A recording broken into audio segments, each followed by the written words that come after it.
ना तो हम कामये राज्यम न स्वर्गम न पुनर्भवम कामये दुक्ताता नाम प्राणी नाम आर्तनाश। ये संकल्प ऋषियों की परंपरा में बना और सनातन रूप में चलता चला आ रहा है।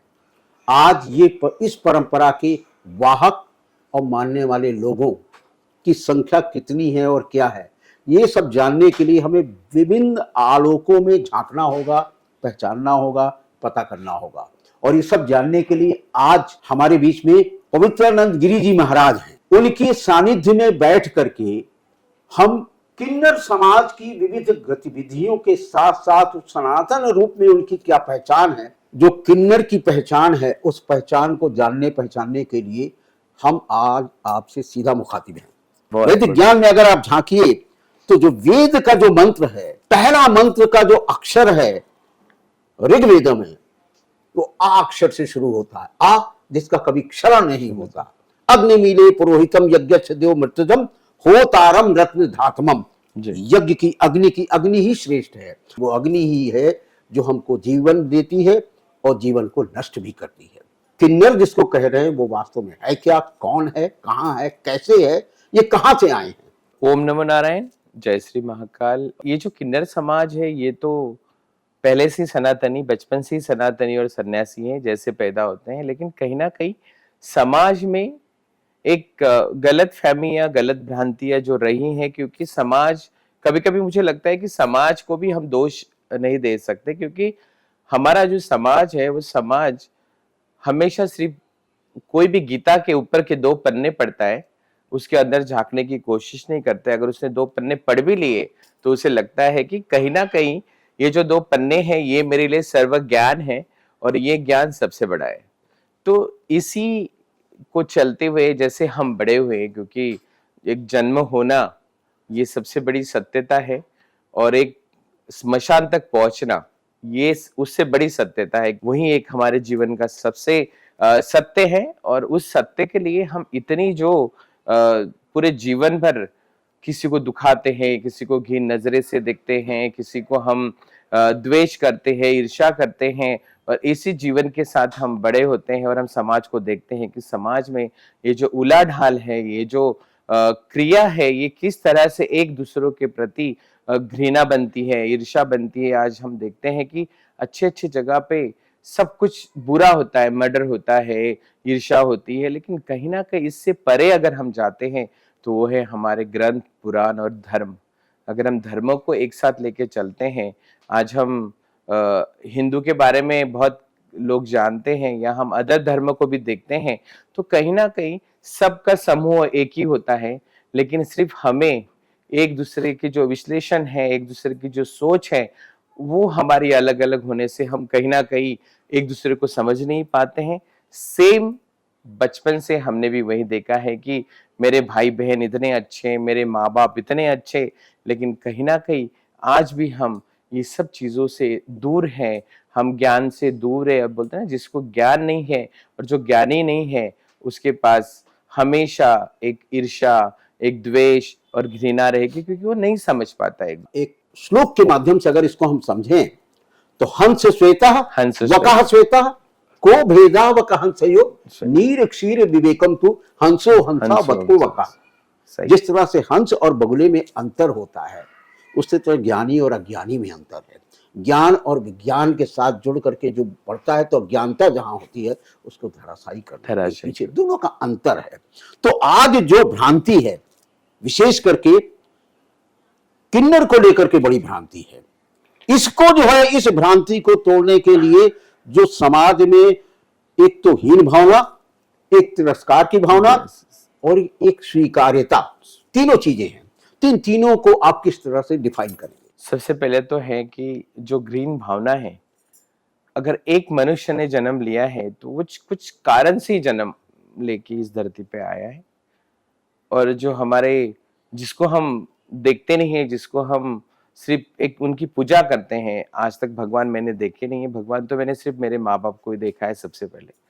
लेकिन कहीं ना कहीं हम जिसके कनेक्शन में, जिसकी कनेक्टिविटी में हम आज बड़े हो रहे, समाज में चल रहे, इस धरती पे हम लोग हमारा सब कुछ भविष्य को उज्जवल कर रहे हैं, तो यहाँ कहीं ना कहीं होता है कि हमारे समाज का दृष्टिकोण, हमारे समाज की जो नजरें हैं, उसकी सोच है, वो अगर कहीं ना कहीं एक साथ आ जाती हैं और वो उसका ज्ञान अगर उसे प्राप्त होता है, तो वो हर किसी को, चाहे पशु हो, पक्षी हो, मनुष्य हो, जो भी हमारे धरती पर जितने भी जीव है, वो सबको अगर एक ही सोच से और एक ही नजर से देखते, क्योंकि जैसे मुझे भगवान ने सब कुछ दिया है, मुझे भगवान ने पैदा किया है इस धरती के लिए, तो कहीं ना कहीं ये जो जितने जीव जंतु यहाँ पर हैं, ये भी मेरे ही जैसे हैं, क्योंकि मुझे, मेरा अगर लक्ष्य है उस चीज के लिए, उस धर्म के लिए, उस इंसानियत के लिए, तो मैं कहीं ना कहीं मेरे जीव जंतु जो मेरे सामने है, मैं इसके लिए घृणा नहीं कर सकता, क्योंकि सबको एक अपने तरीके से भगवान ने सजाया है, बनाया है। लेकिन कहीं ना कहीं ऐसे समाज में एक बच्चा जन्म लेता है, और वो जन्म एक अलग तरीके से तो नहीं होता है, जैसे सब उसी माँ के कोख से पैदा होते हैं, वैसे हम भी उसी माँ के कोख से हुए, जहाँ मेरे भाई बहन और पूरा समाज है। लेकिन कहीं ना कहीं वो एक बच्चा जब बाहर आता है और वो अपनी जीवन जीने के लिए बड़ा होता है, जवान होता है, उसकी जो अवस्था है वो एक अलग अलग रूप में वो अपने आप को पेश करता है, और वही समाज का नजरिया अलग बनता है, क्योंकि अरे ये तो ऐसा है, ये तो वैसा है, ये तो बारीक आवाज में बात करता है, इसकी चाल ठीक नहीं है, ये जब भी बात करता है तो इसके जो हाथों की रेखाएं हैं, उसकी जो हाथों की एक्शन है, वो कहीं ना कहीं हम लोगों से डिफरेंट है, हम लोगों से अलग है। तो कहीं ना कहीं ये जो बच्चा आया है, ये हम सबसे अलग है, और हमेशा होता है कि ये शायद इनके माँ बाप की गलती है, या उनके कर्म बुरे थे, या उन्होंने कहीं पाप किया था। तो मैं हमेशा ये सोचती थी कि लोग ये क्यों सोचते हैं कि मेरे माँ बाप ने कोई पाप किया है। मुझे नहीं पता था ना मैं किस जेंडर से बाहर आने वाली हूँ। अगर मुझे पहले मेरी माँ के 9 महीने पेट में मैं थी, तो मुझे, मैं बोल दे सकती थी, अगर मेरे में इतनी शक्ति, परम शक्ति तक अगर मैं पाती, तो शायद मेरी माँ को मैं बोलती, मेरे घर वालों को, क्योंकि मैं अलग जेंडर में आ रही हूँ, आपको स्वागत करना पड़ेगा। इसके लिए कोई घृणा या कोई पाप या कोई द्वेष नहीं होना चाहिए, और मुझे तो आना है और मुझे आपके घर में ही जन्म लेना है। अगर ये मुझे परम शक्ति और थोड़ा आभास भी होता, तो शायद मैं मेरे घर वालों से, मेरे माँ बाप से बात करती, लेकिन मेरा तो कोई गुनाह ही नहीं था। मैं तो इतनी क्लीन, भगवान ने जिस तरीके से मुझे बनाया, जिस मंशा से मुझे बनाया, और जो मन और तन में लेकर आई हूँ बाहर, इसमें मेरा दोष नहीं या मेरे माँ बाप का नहीं। ये तो समाज ने हमें दोषी ठहराया है, क्योंकि अगर मैं बोल के आती कि मैं इस जेंडर के साथ आ रही, तो शायद मेरे माँ बाप को इसका जो अवेयरनेस होता, इसकी कल्पना होती, या इसके बारे में ज्ञान होता, तो कहीं ना कहीं वो मुझे बोलते कि नहीं, तुम अंदर ही रुक जाओ, हम कुछ भी कर सकते हैं, तुम बाहर नहीं आना, क्योंकि अगर तुम बाहर आओगे तो शायद हम कहीं ना कहीं भगवान के भी पापी के रूप में, या हमारे कर्म बुरे होंगे। इस चीज से हमें समाज देखेगा, और इसी बातों पे हमें कहीं ना कहीं भगवान भी माफ नहीं करेगा, लेकिन ऐसा कभी होता नहीं। पंच महाभूतों से ही शरीर बनी है, बराबर। और एक पंच महाभूतों में जहां दोष बिगड़ा, वही सब वो खत्म होता है, बीमार होता है। जी।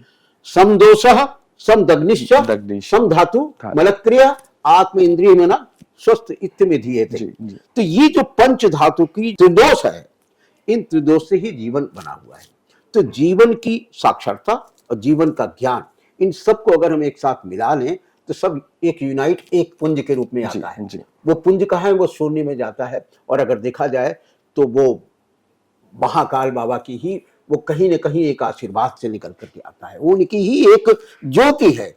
उसी की ज्योति में आपकी परंपरा भी, मैं मानता हूं कि उस परंपरा से चली आ रही है। जहां तक मैंने भी देखा है, कोई ज्ञान लेके जन्म नहीं लेता है। इस धरती में, इस संस्कृति में, जिस माँ के कोख से, बोलते हैं ना कि पेट में बच्चे सारी बातें सुनते हैं, और ये शायद ये भगवान की प्राप्ति है, जो माँ के पेट में रह के कुछ सुन के बाहर आता है, और उसको पता होता है कि चक्रव्यूह कहाँ तक है और मैं कैसे बाहर निकलूं। तो कहीं ना कहीं वो ज्ञान अधूरा था, इसलिए वो बाहर निकल नहीं पाया, उसको तकलीफ हुई कि इतना सारा जो ब्रह्मांड में उथल पुथल चल रहा है, और मैं उसके बीच में भंवर में फंसा हूं, और मैं अभी कैसे बाहर निकलूं, ये भी ज्ञान वो पूरा ले नहीं पाया।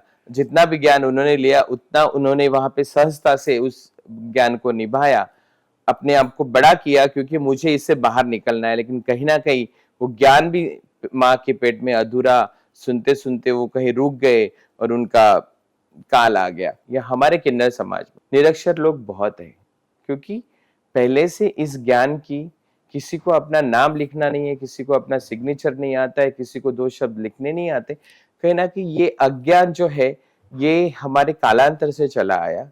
और इस युग में, जब त्रेता युग हम देखते हैं, द्वापर युग अगर हम देखते हैं, और ये तो कलयुग है, कलयुग, त्रेता और द्वापर में तो शायद मुझे लगता है सबसे ज्यादा ज्ञानी लोग थे, ऋषि मुनि थे, बिना स्कूल जाए उनको ज्ञान की प्राप्ति होती थी। लेकिन कलयुग वैसा नहीं था। कलयुग में तो सुबह 7 बजे जाओ, 4 मास्टर के सामने बैठो और ज्ञान की प्राप्ति करो, वो भी पूरा नहीं। तो कहीं ना कहीं हमारे जो संस्कृति और हमारा जो धर्म है, ये इसकी पूर्तता कभी नहीं कर पाया। लेकिन अगर मुझे ज्ञानी बनना है और मुझे साक्षरता का मिशन चलाना है और मुझे खुद को साक्षर बनना है, तो मुझे हमेशा जमीन पे रह के, इस धरती पे रहकर ये सारी चीजों को सीखना है। अगर मैं किसी को बोलूं कि नहीं नहीं मैं ये नहीं सीख सकती, मैं वो नहीं सीख सकता, तो शायद मैं मेरे पूरे जन्म में, पूरे जीवन भर के लिए मैं अज्ञानी रहूंगी। एक भगवा पहनने से तुम ज्ञानी, या हम 1000 लोगों के सामने बैठकर एक कथा सुनाने से, वो भी पढ़कर, हम ज्ञानी नहीं बन सकते। हमेशा जिसने भी ये ज्ञान बांटने की कोशिश की, वो हमेशा अपूर्ता रहा है, ज्ञान की प्राप्ति नहीं कर पाया। आज हम इतने कथाकार देखते हैं कि, और हमारी मोह माया से निकालने के लिए वो हमें इतनी मदद करते हैं कि तुम ये मत करो, तुम वो मत करो, पति ये करेगा, पत्नी वो करेगी, बच्चे वो करेंगे। लेकिन कहीं ना कहीं जो ज्ञान है, वो ज्ञान सिर्फ उसी मंडप में ही होता है। और जब हम मंडप से बाहर निकलते हैं, तो हम पूरे हमारे भेष में आते हैं कि जहाँ माया मोह है, हमारे बच्चे हैं, मेरा ये परिवार है। तो ये जो ज्ञान है और ये जो माया मोह है, इसमें बहुत अंतर है। जो ज्ञान है, ज्ञान का, जिसके मन में, दिल में ज्ञान है, वो ज्ञान हमेशा एक अपने गोल को और विजन को चुनता है, क्योंकि मुझे इसी रास्ते जाना है। और मुझे पता है आज मुझे कितनी भी तकलीफ होगी, मेरे पास थोड़ा सा भी ज्ञान है, मैं तो अपने पति परमेश्वर को, अपने परमात्मा को जरूर पा लूंगा, जरूर साक्षात्कार मुझे दर्शन देंगे, क्योंकि उतना ज्ञान मुझ में है। चाहे ये रास्ता कैसा भी हो, लेकिन मुझे इसी रास्ते पे जाना है, और मेरी मंजिल मुझे आज नहीं तो कल मिलेगी, क्योंकि मेरे पास ज्ञान है। बेनी प्रवीण एक बहुत बड़े कवि हुए जी। 1735 में। बनारस के गंगा घाट पे बैठ के उन्होंने गंगा गीत लिखा। उन्होंने लिखा, कंकन करल कल किंकिनी कलित कट कंकन कंगूर कूच केशकारी कामनी फूल कोमल कपोल कंठ कम्बुत कपोत ग्रीव को किला कलामिनी। गंगा की उन लहरों को देख करके, लहरों के साथ जोड़ करके पूरी तरह से भाव विह्वल हो गए, और उन्होंने तब वो गीत लिखा 1735 में। तो जो गीत काव्य छंद जो निकल करके उभर करके आए, मैं अभी एक ऐसे पड़ाव में हूँ, मेरी उम्र ऐसी पड़ाव में है। मैंने बहुत कोशिश किया हमेशा कि मैं कहीं से तो कुछ अच्छा ज्ञान प्राप्त करूं। मेरे अगर माँ बाप कम पढ़े लिखे हैं, या बेचारे खेती बाड़ी करते हैं, या फिर उनका जो ज्ञान है वो उतना ही सीमित है कि साल भर खेती करना है, कितना अनाज आएगा, कितने में बिकेगा, साल भर के लिए मेरे बच्चों के लिए मैं क्या पूंजी जमा कर सकती हूँ, कर सकता हूँ, उतने में उतना ज्ञान है कि मुझे आज ये भैंस खरीदना है, कल वो बैल लाना है, और मुझे अपने परिवार को कैसे सुखी रखना है। वो हमेशा एक परिवार वाला एक अपने धुन में चलता है, क्योंकि वो भी एक लड़ाई है, एक परिवार को पालना और इस समाज में रह के इतनी मेहनत करना, क्योंकि फ्री में कुछ नहीं मिलता है।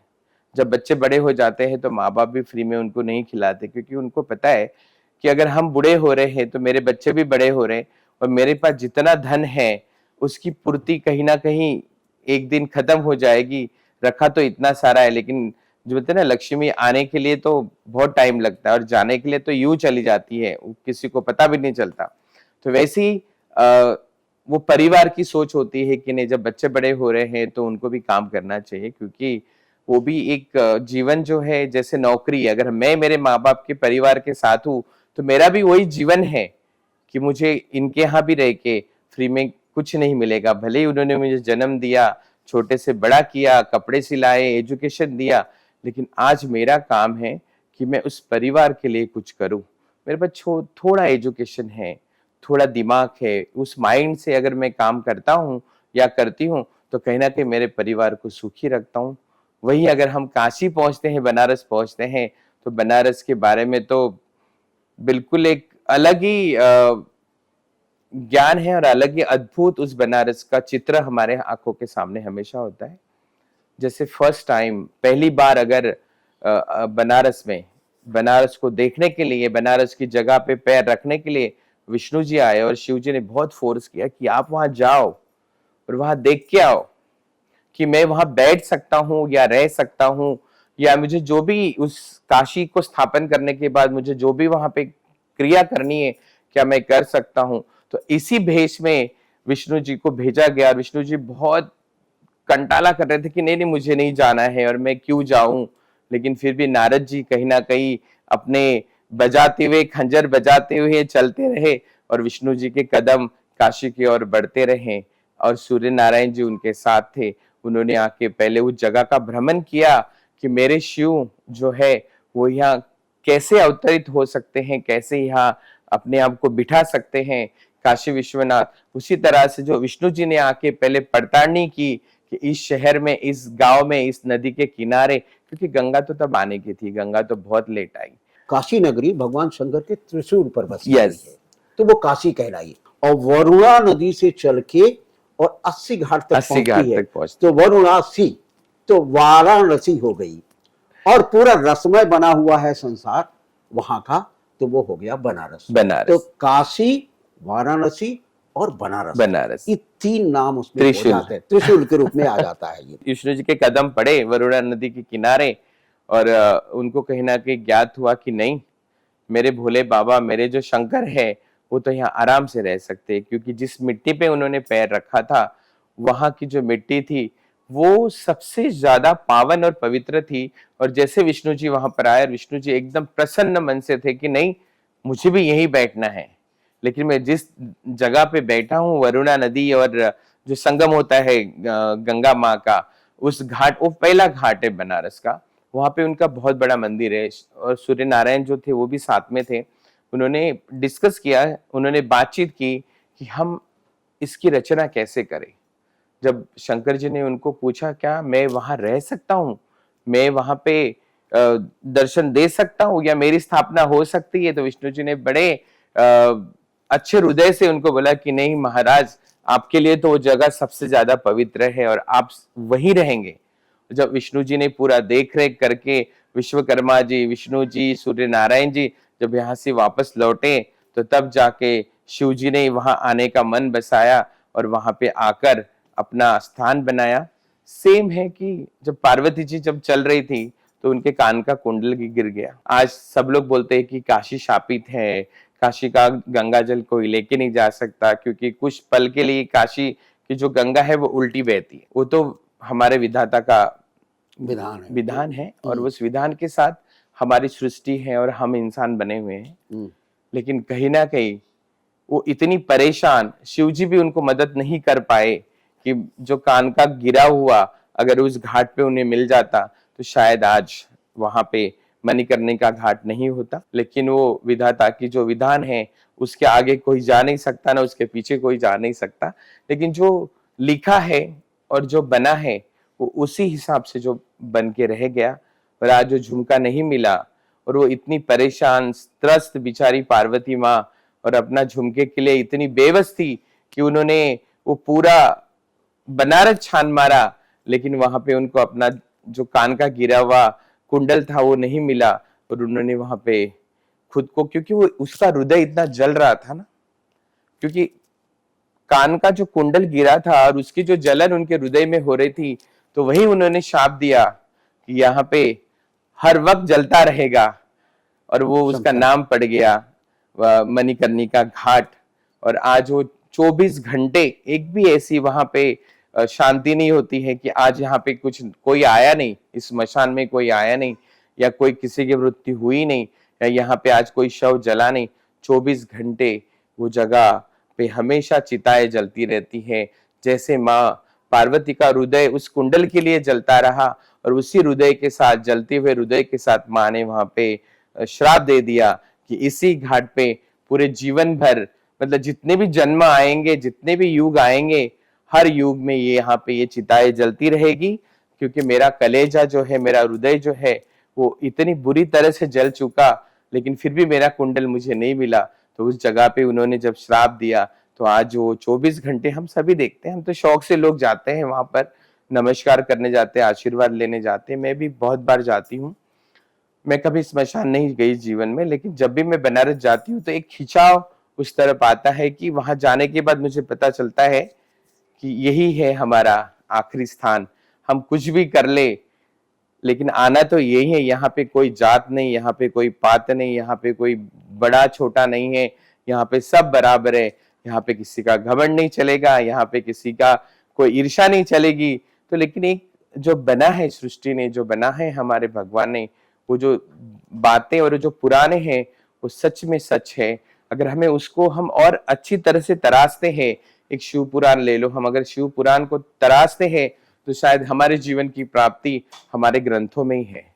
हमें ज्ञान तो बाद में देना है, लेकिन पहले हम कितना ज्ञानी और हमारे धर्म को और हमारे ग्रंथों को हम कितना आत्मसात कर सकते हैं, उसके बाद ही हमारे जीवन की जो जीवन का जो अर्थ है वो शायद हम इस धरती पे और किसी को समझा सकते हैं।